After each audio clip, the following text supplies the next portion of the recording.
to the deep dive. Today, we're plunging straight into a fascinating conversation with Bill Gates, pulling apart his perspectives on some really crucial topics. How we're tackling climate change, the progress in global health, the truly mind-bending potential of artificial intelligence, and where the future of education might be headed. Yeah, we've got some rich material from a recent YouTube interview he did with Reid Hoffman. And our aim is simple: to extract the key insights, those aha moments that really matter to you, without getting bogged down in unnecessary details. What immediately caught my attention in our source material was something Gates called his personal trifecta for deciding if a project is worthwhile. He looks for three things: a big potential impact, a significant opportunity to learn, and, well, perhaps surprisingly, whether it sounds like it could be fun. Fun. Interesting. Yeah. As we explore these big topics today, it's interesting to keep that framework in mind. He also mentioned his Netflix series, Inside Bill's Brain, and a new one looking at the future, drawing a parallel between that kind of exploration and the deep dive we're about to undertake. Okay, let's unpack our first major area: climate change. One of the things that really jumped out at me was the significant role that cows play in global emissions, apparently around 5%. You might think it's all about cars and factories, but Gates makes it clear that if we're serious about reaching net zero emissions, we can't afford to ignore this. Right. It's a surprisingly big chunk. And what's fascinating here are the two primary ways he sees us tackling this. The first is creating meat without actually raising cows. Lab-grown meat, essentially. Exactly. He mentions companies like Impossible and Beyond, acknowledging that taste and cost are still hurdles, but he's optimistic about the ongoing innovation in this space. So you might be eating a burger grown in a lab sooner than you think. And the second approach? The second approach is focused on reducing the emissions from the cows we already have. This is where it gets really interesting. Okay. He talks about some pretty cutting-edge ideas, from developing a vaccine that targets the specific bacteria in their guts that produce methane. That's potent greenhouse gas, by the way. Right, methane's nasty stuff. To feed and water additives, essentially drugs, that can change their gut microbiome. There's even a technology in development that aims to burn the methane as it's released. Burn the methane, wow. Yeah.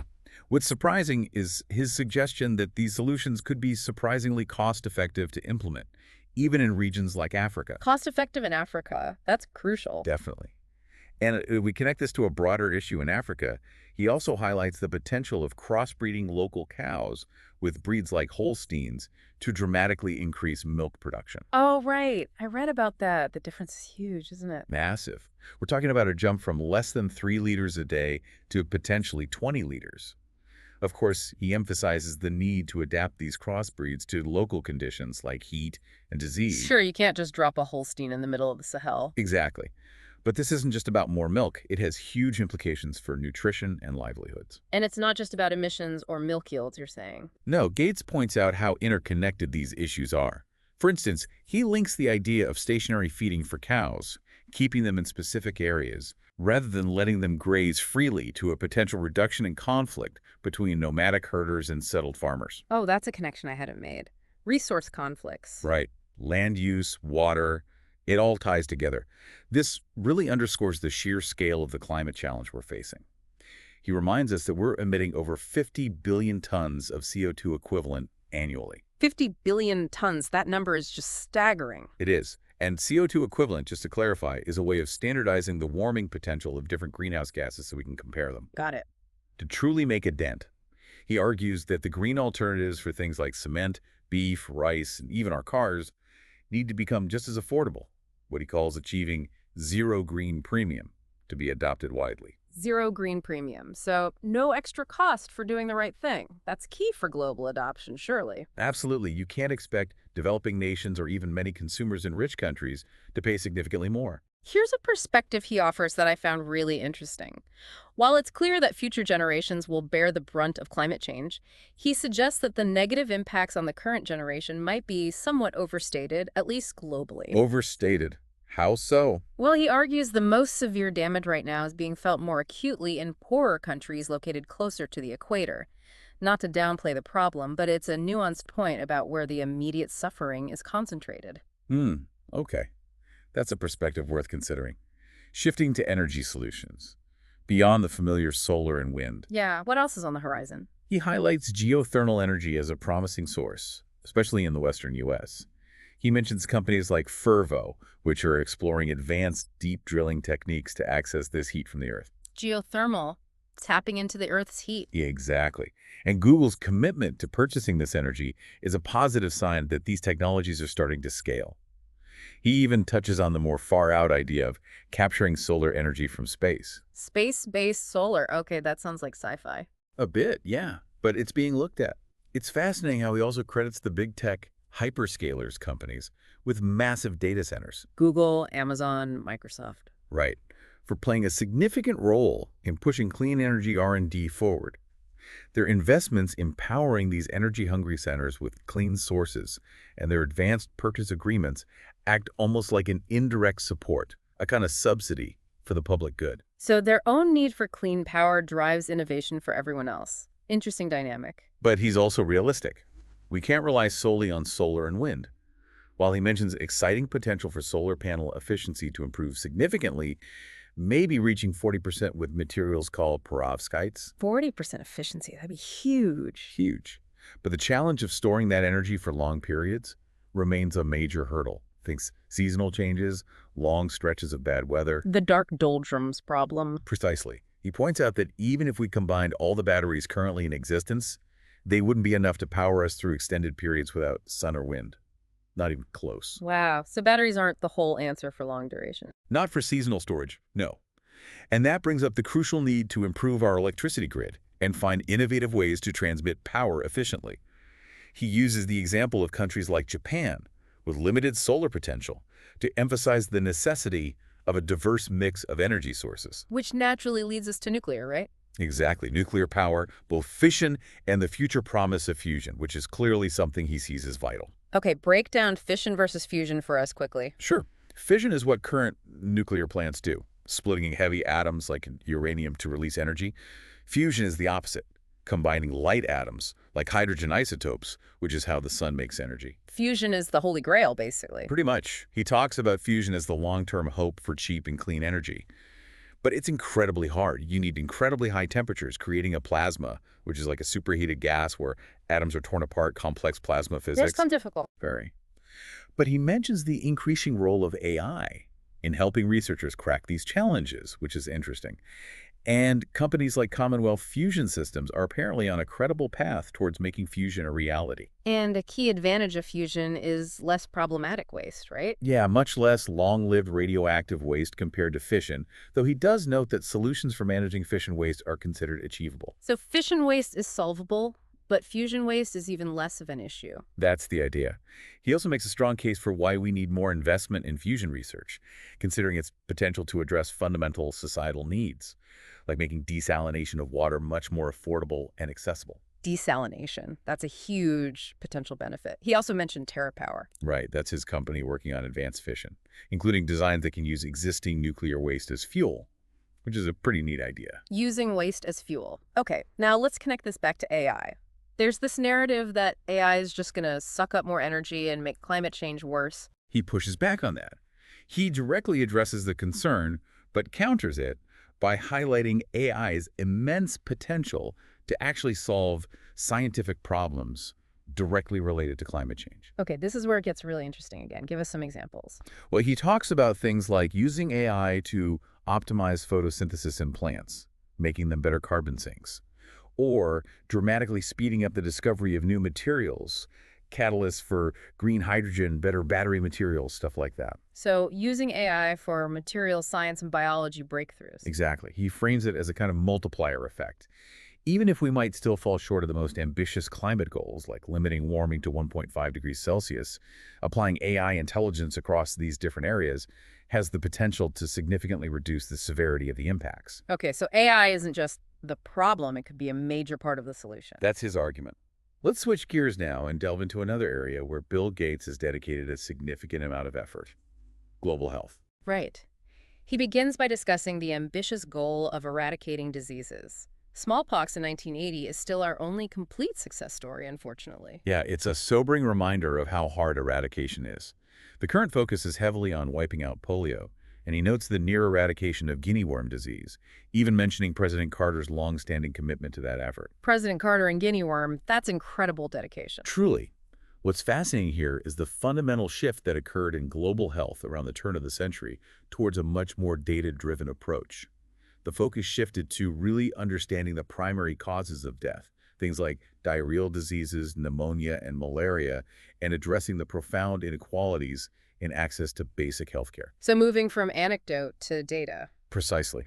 He makes a critical point about how market forces in medical science often prioritize the health concerns of wealthier nations and specific diseases like cancer. The diseases of the rich problem. Yeah, this creates a crucial role for organizations like the Gates Foundation to step in and invest in developing solutions for diseases that might not be commercially lucrative but cause immense suffering, like affordable vaccines for diarrheal illnesses. And have those investments paid off. He argues, yes, definitely. Yeah. He highlights the significant reduction in child mortality from around 10 million deaths of children under 5 each year down to about 5 million. That's a huge drop. Having child mortality is incredible progress. It really is. Vaccines for diseases like diarrhea and pneumonia have played a huge part in this. And he mentions the ongoing work to further lower the cost of these life-saving interventions. But there are still big gaps, right? Oh, absolutely. Despite these gains, he underscores the persistent and deeply unfair disparities in maternal and child mortality rates between regions like Africa and Southeast Asia compared to wealthier parts of the world. This ongoing inequity remains a central driver of the Foundation's work. Okay. What about specific diseases like malaria? With malaria, he outlines the multi-pronged efforts aimed at eradication. This involves combining mosquito control measures like bed nets and insecticides with effective human treatments to reduce the chances of reinfection. The ambitious goal is to begin the process of eradication starting around 2030, leveraging new diagnostic tools and preventative treatments. Eradication starting 2030. That's ambitious. Very. Now, let's bring AI back into this critical area. Gates is clearly enthusiastic about its potential to revolutionize drug discovery for global health. How so? AI in drug discovery. He explains how understanding the complex shapes of proteins and molecules is perfectly suited for AI analysis, especially with the vast databases of protein structures that are now available, like AlphaFold. So AI can predict protein shapes. And much faster than traditional methods. What's fascinating is how AI can significantly speed up the process of identifying potential targets on proteins, druggable sites that could be susceptible to new drugs. Finding the right keyhole for the drug key. Kind of, yeah. He even envisions a future where AI can create detailed models of entire cells, organs, and even whole organisms, leading to a much deeper understanding of how diseases work, including complex issues like malnutrition, both under and overnutrition. Modeling whole organisms. That sounds incredibly powerful. Right. He paints a really optimistic picture for medical breakthroughs in the next 10 to 20 years, suggesting we might see significant progress even in tackling challenging neurological diseases like Alzheimer's. Alzheimer's breakthroughs. That would be truly transformative for so many families. Wouldn't it? And it's important here to address the narrative that the world is constantly getting worse. Gates strongly emphasizes the data. Look at the numbers, he says, showing significant improvements in global health indicators over the past 30 years. So despite the headlines, the trend is positive in many ways. In many fundamental ways, yes, and often driven directly by scientific and technological innovation. He also points out AI's potential in less glamorous areas, the administrative and logistical aspects of public health. Like paperwork. Sort of. He draws an interesting parallel to the microcomputer revolution, which put computing power into the hands of many more people. He predicts AI could lead to readily available and affordable white-collar worker capability. AI as a white-collar assistant. And eventually even impact blue-collar productivity in various fields. He gives examples like AI explaining medical images like MRI scans in simple terms or summarizing complex medical information, essentially acting as a powerful support tool. An AI crutch for knowledge and tasks, as he put it. Yeah. Now, here's a somewhat provocative stance he takes on personalized medicine, sometimes called any-one medicines, where treatments are tailored to a single individual's unique biology. What's his take? While acknowledging the scientific merit, he expresses skepticism about its widespread applicability given the enormous scale of basic health needs globally. He uses the tragic number of malaria deaths, hundreds of thousands a year, as a stark example. So the resources could be better used elsewhere. That's his point. His priority is on solutions that can have a massive impact on a population level, raising difficult questions about the just allocation of limited resources. He admires the science, but questions the focus when basic needs aren't met. It's a tough ethical calculation. It really is. This leads directly to the critical issue of healthcare worker shortages, particularly in sub-Saharan Africa, where, as he points out, the majority of people may never see a qualified doctor. Never see a doctor. That's hard to imagine. It is. He stresses the vital role of primary healthcare workers and the potential of AI-powered diagnostic tools that can be used at the point of care. Think AI-trained ultrasound devices for identifying high-risk pregnancies, usable by someone with less training. AI empowering frontline workers. Exactly. He also highlights the potential of smartphones and AI to deliver essential health advice in local languages, reaching people directly. The sheer disparity in healthcare spending, you mentioned $100 per person per year in some places versus $15,000 in the U.S. Yeah, that number really puts it in perspective. It underscores the need for innovative strategies in how healthcare is delivered, like medications that only need to be administered once a year to make the most of those limited resources. Yearly dosing. Okay. Let's move on to AI and education. Gates had a pretty blunt assessment here, didn't he? He did, quite candid. While acknowledging benefits for motivated self-learners, Khan Academy, YouTube, great courses, etc., he puts out a sobering statistic. The average student's math achievement in the U.S. hasn't really improved in the last 100 years. 100 years. Wow. So tech hasn't cracked education yet? Not for the average student, apparently.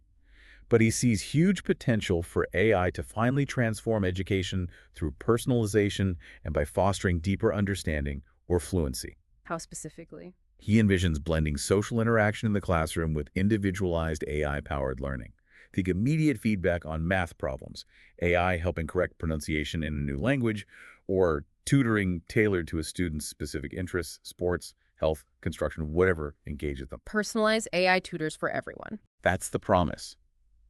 And this is particularly exciting for underserved populations, both in, say, inner-city U.S. schools and in developing countries, especially given the chronic underfunding of education globally. Right, the equity potential is huge. Absolutely.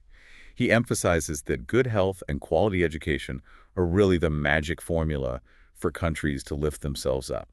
He actively encourages philanthropists to consider investing in global education right now, especially with AI and structured pedagogy coming online. So seize the moment with these new tools. Yeah. He addresses the skepticism by highlighting ongoing work with Khan Academy and the development of Kigo, an AI learning platform supported by the Gates Foundation and others. Is there a real-world example of this? He describes a pilot program at First Avenue Elementary School in New York. He talks about meeting teachers and students, observing the impact on both struggling and advanced learners through this personalized approach. What did that look like? He mentioned something called the Khan Dashboard, giving teachers real-time data on student progress. And instead of paper assignments, students turn in the AI session for automated feedback and analysis. Turning in the AI session, that's different. It is. But he also stresses teacher adoption is key, and the solutions need to scale effectively. He acknowledges past failures in getting new tech widely implemented in schools. It's not just about the tech, it's about integration. True. It has to work for the teachers, too. Did he mention non-tech factors? He did. Policy things like limiting cell phone use in schools, maybe starting school days later for boys based on research, and positive lessons from the charter school movement, longer school days, parent engagement, competition driving improvement. Okay, a multifaceted approach. Now, looking further ahead, that thought experiment about meeting someone from 2100. Right. His key questions revolved around how humanity managed what he calls the 4 footnotes: AI, nuclear weapons, bioterrorism, and polarization. Big existential risks. The big 4. Sobering list. Definitely. But despite the gravity of these risks, he expresses an underlying optimism about long-term progress, while stressing we need to actively work to mitigate these dangers. He points to improvements over the past 50 years for women, LGBTQ+ individuals, child mortality as evidence we can make progress. A reminder not to forget how far we've come. What about AI's impact in the near term, say 3-5 years? He anticipates a truly transformative impact, interestingly predicting significant advances in white-collar applications before widespread blue-collar robotics. White-collar AI first, like what? He offers a compelling analogy. Natural language becoming the ultimate programming language. AI coding assistants making it possible for almost anyone to interact with and analyze data without needing deep coding skills. Democratizing data analysis. Exactly. He also envisions a shift in software, moving from tons of specialized apps towards more integrated AI-driven platforms that adapt to our needs, maybe even personal AI agents helping filter information and manage tasks. A personal AI assistant, the ultimate productivity tool. Potentially. In a rapid-fire segment, his optimistic book recommendation was Steven Pinker's The Better Angels of Our Nature. Ah, yes, documenting the decline in violence. Right. And the question he wished people asked more: how does malnutrition work? Highlighting a lack of curiosity about fundamental global issues compared to, say, economics. Interesting point. What about progress outside his usual areas? He pointed to India improvements in health, nutrition, education, alongside better governance, seeing it as a laboratory for scalable solutions. India as a test bed for global solutions. Yeah. And his final thought on the next 15 years, if things go well: such profound positive change, it could alter how we spend our time, maybe forcing new philosophies about purpose and connection. Because basic problems might be solved. That's the idea. Many challenges like disease, hunger, or climate could become largely solved problems, letting future generations focus on deeper questions and the ethics of new tech, like regulating AI to preserve human meaning. Wow. Solving the big problems, then figuring out what's next. So, in wrapping up our deep dive into Bill Gates' perspectives, we've touched on climate, health, AI, education. The interconnectedness is key, and his outlook is cautiously optimistic, grounded, but hopeful. Absolutely. I hope this deep dive has provided you, our listener, with some genuine aha moments, maybe shedding light on surprising details like the cows or the sheer potential for change. And to leave you with one final thought, building on that future vision. Mm-hmm. As we potentially overcome these huge fundamental challenges, what entirely new questions about our purpose, our values, and our relationship with technology will emerge? It's a fascinating frontier to consider, well beyond our